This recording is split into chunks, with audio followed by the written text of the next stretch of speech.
La parole de Dieu. Les serviteurs du fonctionnaire royal arrivèrent à sa rencontre et lui dirent que son enfant était vivant. Il voulut savoir à quelle heure il s'était trouvé mieux.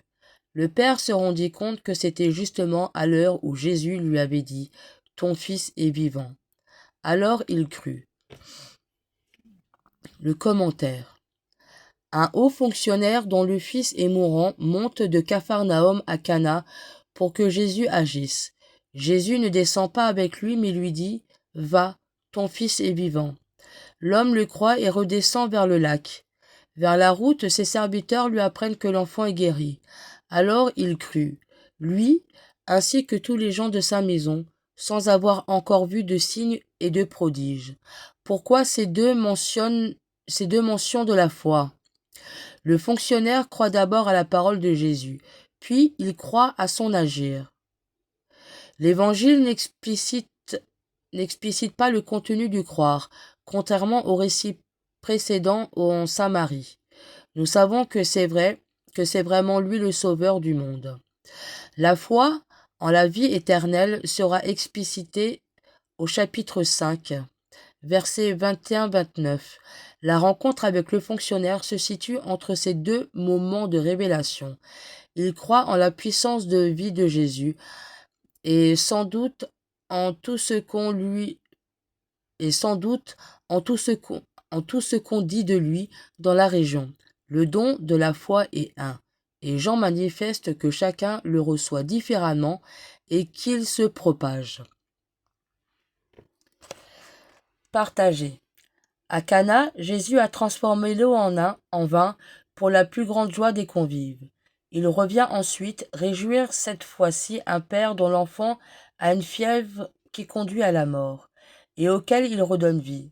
Dans les deux cas, c'est l'expérience commune de l'efficacité de la parole du Christ qui en est jeu. Il commande et cela existe. C'est aussi l'irruption de Dieu dans des vies de famille où le Seigneur se plaît à faire du bien, grâce à la prière d'intercesseurs vigilants dans l'épreuve des autres. De plus, les premiers témoins de ces deux miracles sont des serviteurs. Comme eux, voudrions-nous servir en étant témoins et porteurs de bonnes nouvelles?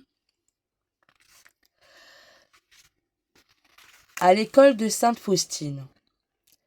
Dans le petit journal, au numéro 326. Un jour, Jésus me dit, « Mon regard sur cette image est le même que celui que j'avais sur la croix. » Dans le petit journal, toujours de Sainte-Faustine, au numéro 299. Pendant l'horizon, j'entendis intérieurement ces paroles. Ces deux rayons indiquent le sang et l'eau. Le rayon pâle signifie l'eau, qui purifie les âmes. Le rayon rouge signifie le sang, qui est la vie des âmes. Résolution. Suis-je toujours attiré par ce qui est beau? Il est peut-être temps de faire le point sur ce qui m'intéresse, mes loisirs, mes lectures, les films que je regarde. Tout cela contribue-t-il à m'élever et donc à élever ceux qui me côtoient? Priez.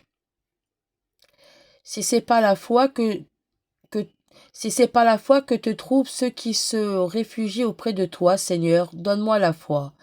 Si c'est pas la force, donne-moi la force. Si c'est pas la science, donne-moi la science. Augmente en moi la foi. Augmente l'espérance. Augmente l'amour. C'est vers toi que je suis en route. Les moyens d'arriver jusqu'à toi, voilà ce que je te demande encore une fois. Si tu nous abandonnes, c'est la mort. Si tu ne nous abandonnes pas, car tu es le bien que rien ne surpasse. Nul ne pourrait te chercher avec droiture sans te trouver. Te chercher avec droiture veut dire te chercher comme tu veux que l'on te cherche. Apprends-moi, Seigneur, à te chercher. Cherchez le bien, non le mal, afin de vivre. Ainsi, le Seigneur sera avec vous.